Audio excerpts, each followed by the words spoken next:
Olá, irmãos, que bom estarmos aqui novamente para mais uma aula da nossa Escola de Fundamentos, da nossa apostila de declaração de fé. E hoje nós vamos estar falando sobre alguns assuntos muito importantes que eu sei que muitos de vocês têm dúvidas. A começar lá na página de número 55, o artigo 11, consagração de crianças. E em seguida a gente vai dar um pulinho, a gente vai um pouco mais à frente, lá no artigo 16, na página 75, onde vamos falar de moderação, artigo 17 de cura divina, artigo depois 19, relações para com a igreja, e o artigo 20, onde nós vamos falar sobre o governo. Queridos, vamos fazer uma oração então, pedindo ao nosso Deus que esteja dirigindo e trazendo a nós o entendimento de tudo aquilo que vamos falar nesta aula. Senhor, nós queremos agradecer a Ti pela oportunidade que Tu nos dás de compartilharmos a Tua palavra, de compartilharmos, ó Deus, daquilo que o Senhor deixou escrito para cada um de nós, através da Bíblia Sagrada e através, ó Deus, das pessoas que elaboraram essa apostila, que tiveram de Ti a revelação, a Deus, para fazer a nossa declaração de fé. Pedimos que o Senhor venha estar abençoando cada momento desta aula e que nós possamos, ó Deus, ser edificados, ser fortalecidos por Ti, pela Tua presença, em nome de Jesus. Amém. Vamos lá então. Pegue aí na sua mão a sua Bíblia, deixe aí do ladinho, pegue também a sua apostila para que nós possamos acompanhar. E muito importante, tem aí de repente um marca-texto, uma caneta, para você fazer as anotações daquilo que Deus for falando ao seu coração e as marcações necessárias também aí na sua apostila. Vamos lá então? Página de número 55, já estamos lá no meio da nossa apostila, artigo de número 11, consagração de crianças. Na verdade, nós não utilizamos muito o termo consagração, nós costumamos dizer apresentação. Por quê? Porque nós entendemos que aquilo que é consagrado é exclusivo do Senhor. E nós sabemos que as crianças chegam a um ponto, elas precisam tomar a sua decisão. Então, na maioria das vezes, nós utilizamos o termo apresentação de crianças. Vamos dar uma olhadinha então aí na página 56 da sua apostila. Cremos na necessidade dos pais, num ato de compromisso com a educação cristã de seus filhos, dedicarem-nos ao Senhor, zelando pelos princípios bíblicos estabelecidos ainda na antiga aliança e seguindo o exemplo do que aconteceu com o próprio Senhor Jesus Cristo na tradição da igreja primitiva. Nós apresentamos as crianças num ato de dedicação a Deus. Esta dedicação, essa é uma parte importante, até se você quiser grifar aí na sua apostila, que essa dedicação não é um ato pessoal da criança, porque a criança naquele momento ela não tem condições de discernir entre o que está acontecendo ali, ela não tem condições de dizer o que está acontecendo porque ela ainda é muito pequenina. Então aquele ato não é um ato pessoal da criança, mas dos pais. E cada pai que traz o seu filho para apresentar no altar, ele precisa ter a consciência do seu compromisso no momento em que ele apresenta o seu filho ao Senhor. Porque não é apenas trazer a criança à igreja e ela receber ali uma oração e ela ser ali apresentada. Tá, ela está sendo apresentada ao Senhor, mas e o que vem depois? O que vem depois é os pais ou as pessoas responsáveis estarem orientando aquela criança para que ela cresça nos caminhos do Senhor. Então, por isso a importância de os pais continuarem a trazer a criança à casa de Deus, para que aquela criança possa ouvir a palavra, possa conhecer o Senhor Jesus e no tempo certo tomar também a sua decisão por servir ao Senhor. Continuando aqui, no terceiro parágrafo que nós temos ali, sendo dever dos pais, olha só que importante isso aqui, queridos, sendo dever dos pais viverem uma vida exemplar, em conformidade com as santas doutrinas e ensinar-lhes o temor do Senhor com o objetivo de capacitá-la para uma vida cristã, obedecendo à vontade de Deus. Então nós entendemos que a criança não tem condições de vir à igreja sozinha para ouvir a palavra de Deus. Assim como ela necessita que a sua mãe lhe dê de comer, que os seus responsáveis lhe deem de comer, que façam a troquinha da fralda, que deem o seu banho, que ensinem os primeiros passos. Em tudo a criança necessita do apoio de um adulto. Da mesma forma, na sua caminhada cristã, ela precisa ser acompanhada para que a sua apresentação ao Senhor gere frutos também na sua vida e ela possa crescer conhecendo quem é o Deus a quem ela foi apresentada, quem é o Deus que tem cuidado dela. Então, onde nós encontramos na Bíblia? Vamos ali para as referências bíblicas. Nós temos aqui 5 referências. Começando ali em 1 Samuel, capítulo 1, aqui está o versículo 24 e o versículo 28, veja só. Depois de o ter desmamado, quem é ela? Ela era Ana, a mãe do profeta Samuel. O tomou consigo, com um touro de 3 anos, uma éfa de farinha e um odre de vinho, e o levou à casa do Senhor em Siló, e era um menino ainda muito criança. Aí pulamos para o versículo 28. Por isso, eu também o entreguei ao Senhor por todos os dias. Ao Senhor está entregue, e ali adorou ao Senhor. Então, Ana, ela fez um propósito com Deus e logo após ter desmamado Samuel, ela o levou para o templo e lá ela o consagrou para que ele permanecesse ali aprendendo os ofícios, conforme ela tinha prometido a Deus. Aí nós vamos lá para Lucas, na segunda referência que você pode ver aí na sua apostila, Lucas capítulo de número 2, quando Maria e José levaram Jesus para ser apresentado no templo. E essa é uma passagem tão linda, tão importante, que eu sugiro que você leia esse capítulo de número 2, porque eu sei que Deus vai falar com você. Então diz assim: terminados os dias da purificação, segundo a lei de Moisés, levaram-no a Jerusalém para apresentá-lo ao Senhor, conforme está escrito na lei do Senhor: todo primogênito será consagrado ao Senhor. Então, Jesus foi consagrado no templo, Jesus foi apresentado a Deus lá no templo. Efésios 6,4 tem uma orientação para cada um de vocês que é pai, para mim que sou mãe, Então vamos lá, referência 3. E vós, pais, não provoqueis a ira vossos filhos, mas criai-os na disciplina e admoestação do Senhor. Então, chama a nossa atenção para que nós venhamos criá-los no ensino de Deus. 2 Timóteo 3,15, e que desde a infância sabes as sagradas letras, que podem fazer-te sábio para a salvação, pelo que há em Cristo Jesus.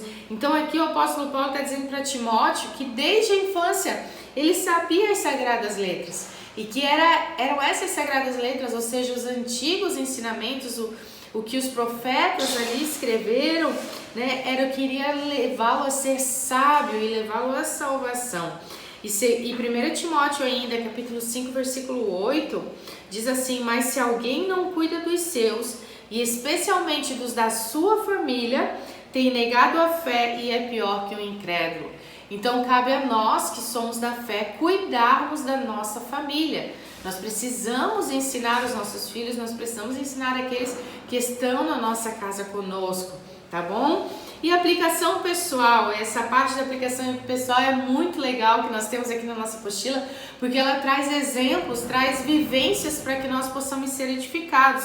E aqui conta que em uma reunião dos líderes, de grandes líderes da igreja, quando eles estavam formulando os estatutos da igreja, um dos nossos pastores que faleceu recentemente, o pastor Eduardo Zidrojewski, contou um testemunho de que eles estavam ali no processo de libertação de uma família que há tempo vinha sendo atormentada pelos espíritos maus, e naquele momento de libertação, quando o pastor estava expulsando os demônios, um dos demônios disse, mediante o temor na presença de Deus, que ele só não tinha legalidade sobre uma pessoa daquela família, que era uma pequena criança que tinha sido apresentada e consagrada ao homem da cruz, Quem é esse homem da cruz? É o nosso Senhor Jesus Cristo.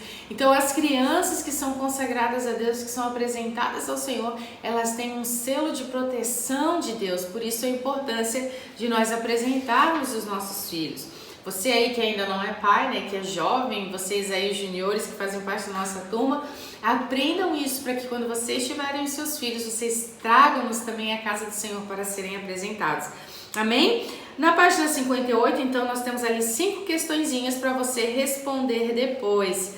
Agora, nós vamos lá para a página de número 75. Pula um pouquinho esses artigos que estão entre o artigo que a gente estudou aqui, o 11 e o 16, eles vão ser estudados na próxima aula. E nós vamos passar agora para o artigo 16, que fala sobre a moderação, na página 75. E você pode ver que essa figura aqui é uma figura bem interessante, né? Que apresenta aqui uma balança com um coração e com um cérebro. Porque na nossa vida nós precisamos encontrar equilíbrio em todas as áreas, em todos os momentos. A gente não pode ser só coração, não pode ser só cérebro, a gente não pode ser extremo. Nós temos que encontrar a moderação, que é a medida do meio, encontrar esse equilíbrio. Então na página 76 nós vamos ver que nós cremos que a moderação do crente deve ser notória a todos os homens, que sua experiência e proceder diários jamais o levem a extremos, a fanatismos, a manifestações escandalosas, calúnia, murmurações, mas que sua sóbria experiência cristã seja de uma firme retidão, sensatez, humildade, autossacrifício, conforme Cristo. Amém? Então nós cremos na moderação, nós cremos que nós não podemos pender nem para um lado nem para o outro, mas nós temos que ser moderados como o Senhor Jesus Cristo foi. E a palavra de Deus aqui, nas nossas referências bíblicas, temos aqui 4 referências poderosas.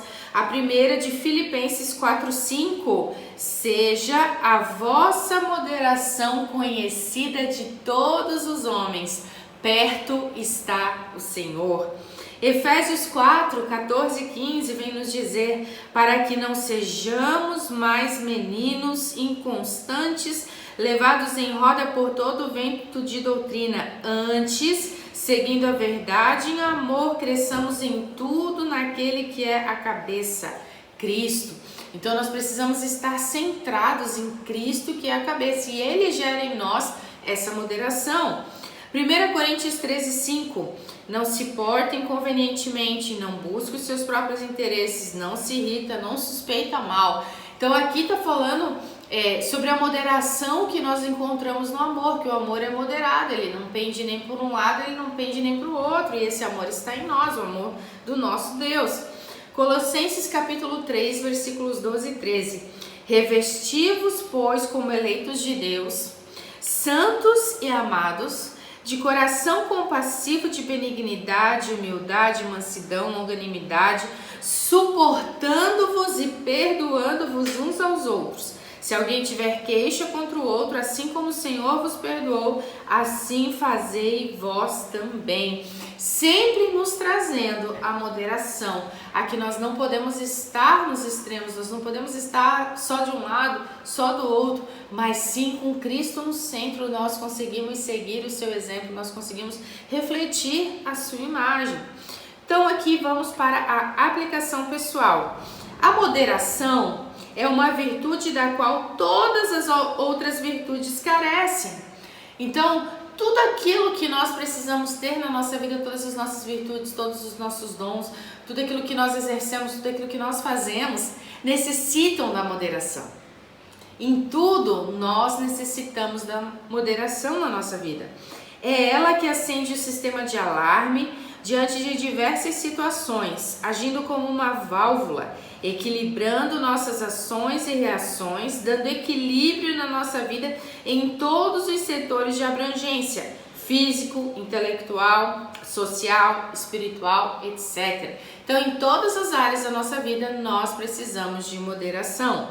O pensador cristão Alberto Barnes assim ensinou: as influências do Espírito Santo no coração tornam um homem moderado em todos os apetites e prazeres, Ensinam-nos a refrear as paixões e a governar-se. Como filhos da luz, a moderação deve caracterizar o cristão. Então nós cremos na moderação, na nossa forma de vestir, na nossa forma de nos comportarmos, na nossa forma de agirmos com o nosso próximo, na forma como cuidamos da nossa família, como cuidamos da nossa alimentação, como cuidamos do nosso corpo, como nós ponderamos o tempo que dedicamos ao trabalho, o tempo que dedicamos à família, o tempo que temos que dedicar a Deus. Então nós cremos na moderação. E aí na página 77 você vai ter também 5 questões para responder durante esta semana. Vamos agora para a página 79, lá no artigo de número 17, nós vamos falar sobre a cura divina. Existe esse negócio de cura divina? Tem como as pessoas serem curadas ainda nos dias de hoje? Os milagres continuam acontecendo? Como é que eu explico uma cura que acontece, alguém não esperava e de repente aconteceu? Como eu posso explicar isso? Vamos falar um pouquinho aqui na página 80, você pula aí a capinha da página 79 do artigo 17 e nós vamos falar na página 80. Cremos que a cura divina é uma manifestação do poder do Senhor Jesus Cristo para curar os enfermos e os aflitos, em resposta à oração sincera que Ele, sendo o mesmo ontem, hoje, para sempre, jamais mudou, mas é ainda um auxílio plenamente suficiente na hora da dor, capaz de saciar as necessidades, vivificar o corpo, a alma e o espírito, a uma novidade de vida em resposta à fé daqueles que oram com submissão à sua vontade divina e soberana. Você vai ver aí bem no finalzinho, antes do praticando, que tem ali o versículo lema da nossa igreja: Jesus Cristo é o mesmo ontem, hoje e eternamente. Inclusive eu peço que você anote aí do lado, aqui ó, no finalzinho, antes do praticando, nós vamos ter ali Jesus Cristo é o mesmo ontem, hoje e sempre. Você vai colocar Hebreus 13:8, porque essa não é só uma frase de impacto, uma frase que a gente usa assim para motivar você, para incentivar você. Não, é algo que está escrito na palavra de Deus para a nossa edificação, para fazer com que a nossa fé seja renovada, que o nosso Senhor Jesus é o mesmo ontem, hoje e eternamente. Então anota aí Hebreus 13:8. Tá, mas o que mais a Bíblia fala com relação à cura? Bom, se você ler os evangelhos, e você vai ler ali Atos dos Apóstolos também, você vai ver que Jesus e os discípulos saíram curando, operando milagres por todo lado. E as pessoas pediam, as pessoas clamavam, as pessoas pelo simples fato de tocarem em Jesus eram curadas, as pessoas eram curadas por uma palavra que Jesus liberava. Então nós cremos que essa manifestação ela permanece ainda hoje. Não apenas porque diz na palavra de Deus que Ele é o mesmo, mas porque nós temos visto e nós temos ouvido o testemunho de muitos irmãos aqui na nossa igreja mesmo, que têm recebido milagres, que têm recebido curas do nosso Deus. E a palavra de Deus lá em Mateus 8:17 vem relembrar algo que está escrito lá em Isaías 53, onde diz: Ele tomou sobre si as nossas enfermidades e levou as nossas doenças. Então as nossas dores, as nossas enfermidades foram levadas por Jesus lá na cruz do Calvário. E nós podemos ter essa convicção no nosso coração. Mateus 9:5, palavras do próprio Senhor Jesus. Por qual é mais fácil? Ou melhor, pois, qual é mais fácil? Dizer, perdoados te são os teus pecados, ou dizer, levanta-te e anda? Então, para Jesus, não havia distinção entre perdoar pecados, libertar cativos e ressuscitar um morto. Jesus curava, Jesus ressuscitava, Jesus operava milagres, Jesus ia simplesmente fazendo o que tinha de fazer, porque isso faz parte da sua essência e ele permanece o mesmo. No ponto número 3 ali, nós temos 2 versículos que eu gostaria que você separasse. Vamos ler o primeiro, depois você marca aí essa separação. Ali no 3. E estes sinais acompanharão aos que crerem. Em meu nome expulsarão demônios, falarão novas línguas, Pegarão em serpentes e se beberem alguma coisa mortífera, não lhes fará dano algum, e porão as mãos sobre os enfermos e estes serão curados. Marcos 16, versículos 17 e 18. Essas foram as últimas palavras de Jesus registradas no Evangelho de Marcos antes de ele subir para o céu definitivamente. Então ele diz que esses sinais iriam acompanhar aqueles que crescem no seu nome, né? Que nós, os que cremos, nós expulsaríamos demônios, vamos falar novas línguas, pegarem serpentes, e se colocarmos as mãos sobre os enfermos, eles serão curados. Então isto é um sinal que foi dado para cada um de nós, que Jesus disse que nós poderíamos realizar essas obras. E daí ali em seguida você vai marcar, essa vai ser a quarta referência, onde começa dizendo: enquanto estendes a mão para curar e para que se façam sinais e prodígios pelo nome do teu santo servo Jesus. Atos 4:30.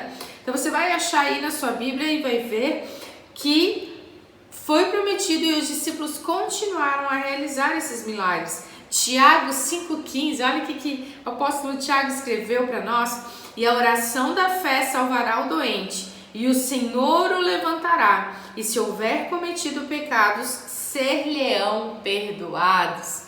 Então, a oração é poderosa e nós podemos orar pela cura. Nós podemos buscar ao Senhor pelo nosso corpo físico para que o Senhor realize um milagre nas nossas vidas. E vamos para a aplicação pessoal. O famoso médico Alex Carrel assim afirmou: como médico, tenho visto homens, depois de ter falhado todos os remédios, serem curados pelo sereno esforço da oração. Então, quantos de vocês, quantos de nós temos experimentado isso? O poder da oração, de nós buscarmos ao Senhor e Ele responder ao nosso pedido. Jesus, em um debate que teve com os judeus, assim afirmou: meu Pai trabalha até agora e eu também, em João 5,17. Esse texto nos ensina que a obra de Deus é uma sequência, e com esse ato ele estava juntamente com o Pai continuando a obra divina, e nós somos os beneficiários desse trabalho da divindade. Então precisamos saber, aqui nós temos 8 pontos que eu gostaria que você marcasse aí na sua apostila. O tempo dos milagres não passou. A cura do corpo é parte integrante do ministério de Cristo nos dias atuais. Conheçamos as promessas de cura feitas por Deus e fiquemos convencidos de que elas foram feitas para nós. Número 3, temos que estar convictos de que Deus quer que estejamos bem e que os demônios é que têm prazer nos nossos sofrimentos. Número 4, ter a certeza de que a cura divina faz parte integrante do plano da salvação. Número 5, pedir que nos cure de acordo e conforme com as suas promessas. 6, crer que Ele ouve as nossas orações. 7, quando pedirmos, temos certeza que Ele nos atendeu. 8, louvá-lo e agradecer a resposta da oração e pôr essa resposta em prática. Então, confie, porque a cura divina está disponível para você, está disponível para mim. Amém? Nós vamos agora pular também o artigo 18, porque o artigo 18 faz parte de outra aula. E nós vamos lá para a página de número 87, no artigo 19, onde fala das relações para com a igreja. Qual é a importância de eu participar de uma igreja, de uma comunidade? Qual é a importância de eu me relacionar com outras pessoas? Qual é a importância de eu comungar com outras pessoas? Então nós vamos falar um pouquinho disso aqui na página de número 88. Deixa eu tomar uma aguinha.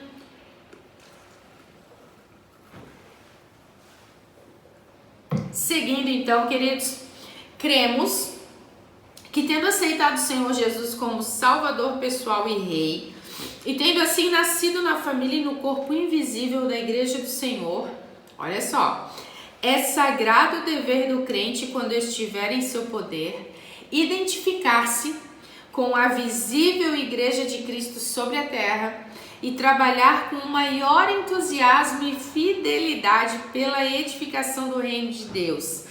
e que essa igreja visível é uma congregação de crentes que se tem associado entre si em cristã comunhão e na unidade do Espírito, a observar as ordenanças de Cristo, adorando-o na beleza da santidade, falando uns aos outros em salmos e hinos e cânticos espirituais, lendo e proclamando sua palavra, trabalhando pela salvação das almas, dando dos seus meios temporais para promover a sua obra, edificando, encorajando, exortando uns aos outros na mais santa fé e trabalhando harmoniosamente juntos como filhos diletos, que embora muitos são um só corpo, do qual Cristo é a cabeça.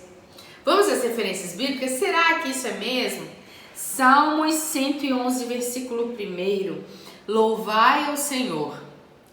De todo o coração darei graças ao Senhor no concílio dos retos e na congregação. Então aqui é um chamamento a nós adorarmos ao Senhor de todo o coração, junto com a nossa congregação, junto com os nossos irmãos. Hebreus capítulo 10, 24 e 25.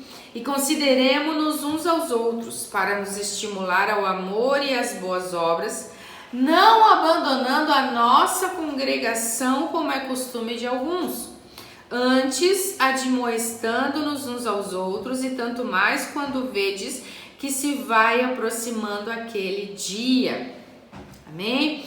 Então, em Atos também nós encontramos essa referência 3, tem 2 textos ali que você precisa separar. O primeiro é o de Atos 16:5, que diz: assim as igrejas eram confirmadas na fé e dia a dia acresciam em número. E a outra referência vem aqui em seguida, ali onde tem aquelas reticências. A cada dia acrescentava-lhes o Senhor os que iam sendo salvos. Atos 2:47. Então, conforme as pessoas iam se convertendo, elas iam se juntando aos demais irmãos daquela congregação, iam se edificando e partiam o pão e edificavam uns aos outros, auxiliavam uns aos outros, e assim a pregação do evangelho seguiu até os dias de hoje. Então, eu busco a Deus sozinho no meu lar, eu gosto de sentir Deus só eu, e eu não preciso de outras pessoas para sentir a presença de Deus. Não, realmente, no seu momento do secreto, de buscar a Deus no seu quarto, como o Senhor Jesus ensinou, entra no teu quarto, fecha a porta e ali o Pai que te vê em secreto te recompensará. Nesse momento, sim, mas a vida com Deus não é só isso. Como eu posso amar a Deus a quem eu não vejo se eu não amo o meu próximo a quem eu vejo? Como eu posso me relacionar com o cabeça se eu não me relaciono com o corpo? Como eu posso amar o cabeça se eu não amo o seu corpo? Como eu posso amar o noivo se eu não amo a sua igreja, se eu não amo a sua noiva? Então, é importante você pensar e lembrar, eu sempre gosto de fazer essa ilustração, porque você não vê por aí uma mão andando, né, sozinha. Você não vê por aí um dedo, né, caminhando, pegando ônibus sozinho, não. Qualquer membro do corpo, quando é retirado, que não tem mais a circulação, que não tem mais contato com o resto do corpo, ele apodrece e tem que ser jogado fora. Da mesma forma somos nós nessa ilustração como o corpo de Cristo. Nós precisamos uns dos outros, nós precisamos estar ligados uns aos outros para estarmos ligados também com o cabeça, que é Cristo. Então, para que nós possamos ser igreja de verdade, nós precisamos estar ligados uns aos outros, congregando, tendo um lugar onde nós somos edificados e onde nós edificamos, onde nós recebemos, mas nós também damos, onde nós servimos com amor e trabalhamos para a edificação do corpo de Cristo. Amém? Nós temos mais alguns textos ali, mas eu gostaria que você marcasse nesse último texto que está ali com o númerozinho 5, que na verdade é o 6, a referência bíblica está ali como Mateus 3, 16 e 17, mas eu gostaria que você fizesse um risquinho ali, porque não é Mateus, é Malaquias. Então, ao invés de ser MT, é ML, tá? ML de Malaquias, nessa última referência que você tem aí. E a aplicação pessoal, então? O propósito de Cristo de edificar a igreja inclui 2 coisas essenciais. Vamos ver? 1. a existência de pessoas espiritualmente unidas e em comunhão, participando de um ideal numa mesma fé. E número 2, esta fé comum deve estar em consonância com a obediência necessária aos ensinamentos bíblicos. Então não é me juntar apenas com pessoas e ficar discutindo coisas aleatórias ou ficar vivendo as coisas da nossa maneira. Não, isso acaba se tornando uma heresia. O que eu preciso é estar numa comunidade que tenha como seus princípios a palavra de Deus, que tenha como base de fé a palavra de Deus, onde eu aprendo a palavra de Deus, onde eu ensino a palavra de Deus, onde eu sou edificado e eu edifico ao meu próximo também. E aqui no próximo parágrafo tem um comentário bem interessante. A junção destes dois fatores forma a igreja, o corpo místico de Jesus. Veja bem, o pensador cristão James Russell Lowell fez o seguinte comentário. Olha só que interessante, queridos. Mostre-me 10 milhas quadradas em qualquer lugar habitado onde o homem possa estar seguro fora do cristianismo e eu deixarei de ser cristão. Queridos, a nossa fé em Cristo nos protege, a nossa fé em Cristo mantém o controle, a nossa fé em Cristo nos faz andar na linha. Quando Cristo é tirado, a desordem entra. Sem Cristo existe o caos. Então nós precisamos estar arraigados, nós precisamos estar agregados para nós crescermos como igreja. Amém? E indo então para o artigo de número 20, lembro aí, antes de irmos para o 20, que nós temos ali na página 90 também 5 questõezinhas para serem respondidas. Falando sobre governo, que é o nosso último assunto de hoje, você vai encontrar na página de número 91, ou melhor, 92, a seguinte definição. Cremos que os governos na terra são de instituição divina para a promoção da ordem na sociedade humana e dos interesses da mesma, e que se devorar pelos governantes e administradores, devendo eles ser obedecidos e apoiados em todo o tempo, exceto somente nas coisas contrárias à vontade do nosso Senhor Jesus Cristo, o qual é soberano da consciência do seu povo, Rei dos reis e Senhor dos senhores. Amém? Esse é um assunto até bem controverso, porque nós vivemos num país que tem muitos pensamentos, então de repente quando se pensa em governo, você já vai direto pensar na política. Aí você já pensa em coisas negativas, você já pensa que, como é um pensamento que tem um senso comum, tem por aí, é que nenhum político é honesto, que ninguém presta e tal. Mas não é desse tipo de governo necessariamente que nós estamos falando. Nós estamos falando aqui principalmente a questão do governo de Deus sobre a terra. E é a partir do governo de Deus sobre a terra que nós passamos para o governo terrestre. Romanos 13, que está aí na referência bíblica número 1.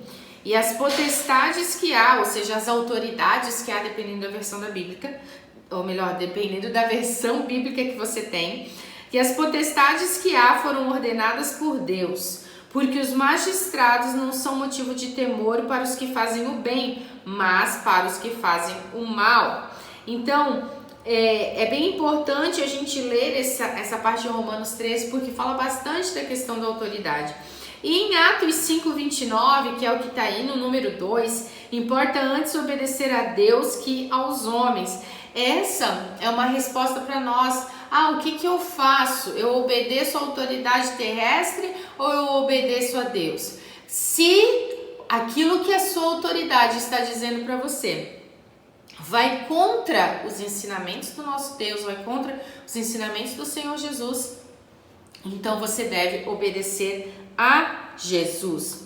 E nós temos Mateus 23:10, que está ali no número 3, que vem nos dizer, porque um só é o vosso guia, que é Cristo. Então a maior autoridade sobre nós é o nosso Deus. Mas lá em Mateus 22, e inclusive essa é a respostinha da questão número 1 ali da página 93, Jesus disse o quê? Dai a César o que é de César e dai a Deus o que é de Deus. Então, Jesus não está tirando a autoridade dos nossos governantes. Jesus está dizendo que aquilo que é justo, aquilo que é correto, nós devemos dar às nossas autoridades, fazer pelas nossas autoridades. E aquilo que é de Deus, nós devemos fazer a Deus. E aqui em Atos 5:29 diz que se isso viesse, a ordem das nossas autoridades vierem em contrário com aquilo que o nosso Senhor ensina, então nós devemos priorizar obedecer ao nosso Senhor. Aplicação pessoal, vamos lá? O patriotismo é um dever do cidadão para com o seu país. A pátria deve ser amada pelos seus habitantes, mas para nós os cristãos o patriotismo deve ter maior abrangência. É alegrar-se por sua prosperidade e chorar por seus pecados, infortúnios e humilhações. Depois do amor à pátria, outro dever do cristão é a obediência às leis do país e às suas autoridades constituídas. Frente a essa situação, é evidente que ações e julgamentos levianos contra nossas instituições não devem ter guarida no comportamento cristão. Devemos sempre pedir a Deus que ilumine de sabedoria e senso de justiça aos nossos governantes e dê a nós um real patriotismo cristão. Queridos, essa é uma questão muito importante, porque quando nós vamos escolher as nossas autoridades, nós precisamos sempre orar ao Senhor e pedir ao Senhor a direção e avaliar aquilo que está sendo proposto, avaliar o que aquela autoridade representa na nossa sociedade, se aquilo em que ela crê, se aquilo em que ela acredita está de acordo com os princípios da palavra de Deus, ou se aquilo que faz parte da ideologia daquela pessoa é contra os ensinamentos do Senhor. Como que eu posso colocar alguém governar sobre mim, alguém que é contra a minha fé, alguém que é contra aquilo em que eu acredito segundo a palavra de Deus? Então sempre nós precisamos buscar no Senhor e entender nele o que ele deseja para a nossa nação, o que ele deseja para a nossa cidade, para o nosso estado, né? Que nós possamos ter sempre o Senhor como o centro do governo para nos conduzir naquilo que nós devemos decidir também para a nossa nação, para os nossos governantes, amém? Fica aqui a nossa aula de hoje, então, terminando aqui na página 93 com as atividades que temos para fazer. Desejo que o Senhor possa estar te iluminando, que cada palavra que foi dita aqui, que cada referência bíblica possa frutificar no seu coração e que você possa resolver todas as atividades. E lembrando a você, se você tiver alguma dúvida, nos procure que nós estamos à disposição para falar de Jesus junto com você. Deus te abençoe em nome de Jesus.